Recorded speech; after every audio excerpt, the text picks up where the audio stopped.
Cerb requirements introduction. This year that is soon ending, yay! Has certainly been full of new learning experiences because of the COVID-19 pandemic. Cerb requirements are just one of them. Since March, I have been writing about different financial issues relating to Canada's COVID-19 Economic Response Plan, including the Canada Emergency Response Benefit, CERB. My two prior blogs on Cerb were Cerb Update, Cerb Your Enthusiasm is Intense, Cerb CRA Audits Begin. Consumer Proposal Ontario, the only post-Cerb guilt-free government-approved debt elimination plan. Even though the Cerb program has ended, we now find that a new Cerb requirements issue has just arisen concerning self-employed people. I will describe it for you.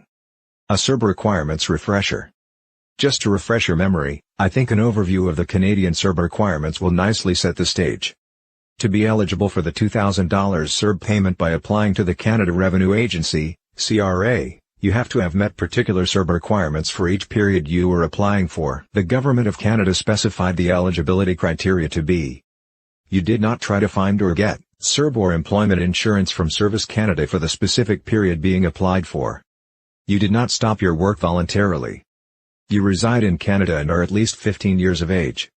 You earned a minimum of $5,000, before taxes, in the preceding 12 months, or in 2019, from one or more of work earnings.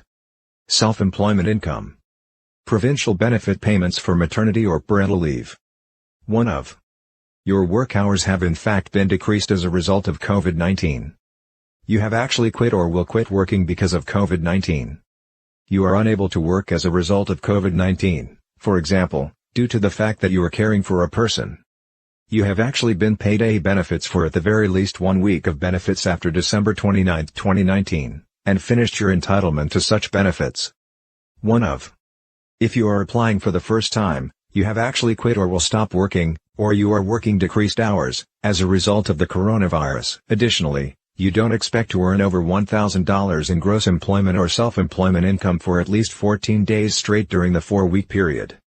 If you are applying for a subsequent period, you are still not employed or self-employed, or you are doing lowered hours because of COVID-19. You do not anticipate making over $1,000 in gross employment or self-employment income, and you expect this to continue throughout the whole 4-week duration. The Canadian Cerb program is finished. The CRA accepted and paid retroactive applications until December 2, 2020. Now they are doing audits to see if people who received Cerb did not actually qualify. This has uncovered a problem unique to self-employed people. The $5,000 Cerb requirements problem. The $5,000 consists of all employment income and self-employment income. This includes, among others, gratuities you have declared as earnings, non-eligible dividends, nominal amounts paid to emergency service volunteers, and royalties, for example, paid to artists. If you are not eligible for employment insurance, you might additionally include pregnancy and parental benefits you obtained from the Employment Insurance Program and/or comparable advantages paid in Quebec under the Quebec Parental Insurance Plan. Pensions, student loans and bursaries are ruled out as employment income and must not be included. So why is the $5,000 threshold of Cerb requirements a problem for the self-employed? Are Cerb requirements gross? The issue that has recently been uncovered for self-employed workers in the calculation of income. The employment and/or self-employment income does not need to be earned in Canada, but you need to reside in Canada. But the eligibility requirements, rules and eligibility criteria when it comes to self-employed income have been misinterpreted. Self-employed Canadians have said that when they reviewed the Government of Canada's Cerb website, they read that their business had to have earned, before taxes, a minimum of the $5,000 threshold. The devil is really in the details. To earn $5,000, if you are deducting business expenses, which you should be, then your net income must be the minimum of $5,000 in order for you to earn $5,000. CRA and Service Canada spokespeople have now confirmed this. Unfortunately, it appears that many self-employed individuals misinterpreted this. They believe that if they build gross income of a minimum of $5,000, before taxes, in the preceding 12 months, or in 2019, then they met the Cerb requirements. They applied for Cerb and received their payments totaling some $14,000. If they build way more than $5,000 and after deducting expenses to earn that income, their net income before tax is still above the $5,000 threshold, then there is no problem. However, if they build not much more than the $5,000 and after deducting expenses their net income is either minimal or has created a business loss, then they do have a problem because they will not have met the threshold of the Cerb requirements. So the Cerb requirements are not gross. They are net. What is CRA now saying?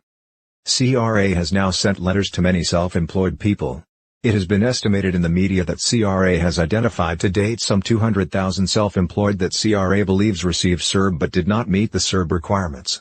The letters advise that, for self-employed Canadians, the qualifying earnings had to be net pre-tax income, which means gross income minus the expenses incurred to earn that gross income.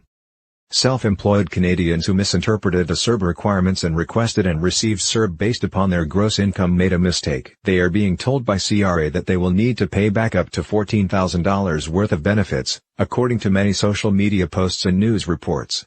Sounds simple, right? It may sound simple, but the misinterpretation of the Cerb requirements has now caused many problems. The money was applied for because Canadians needed help with daily living expenses due to the economic effects of the COVID-19 pandemic. The money has been spent. If the Cerb money is not returned to the government before January 1, 2021, every self-employed person in this conundrum will have to pay tax on the Cerb amount received in 2020.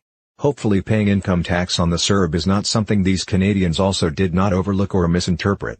Even if they pay the income tax when they file their 2020 income tax return, there is no guarantee that CRA will not still continue trying to collect the Cerb payments.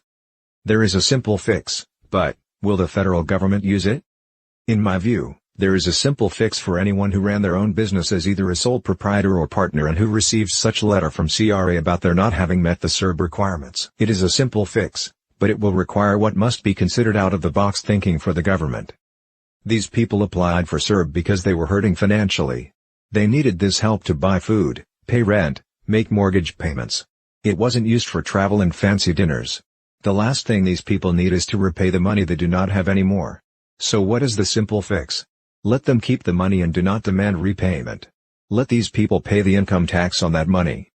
If critics want to make sure that it does not look like these people took from the government in order to merely survive, then you could always deny them business expenses that would otherwise qualify up to the amount of Cerb money they received. That way the government will collect additional income tax from them. Given all the circumstances and the true reason for sending out the Cerb money in the first place, it would be an awful ending for these people to be faced with being chased by CRA collection people for repayment. Cerb Requirements Summary. I hope you have enjoyed this Cerb Requirements Brandon's blog. Do you or your company have too much debt? Are you or your company in need of financial restructuring? The financial restructuring process is complex. The Ira Smith team understands how to do a complex restructuring. However, more importantly, we understand the needs of the entrepreneur or the person who has too much personal debt. Call us now for a free consultation.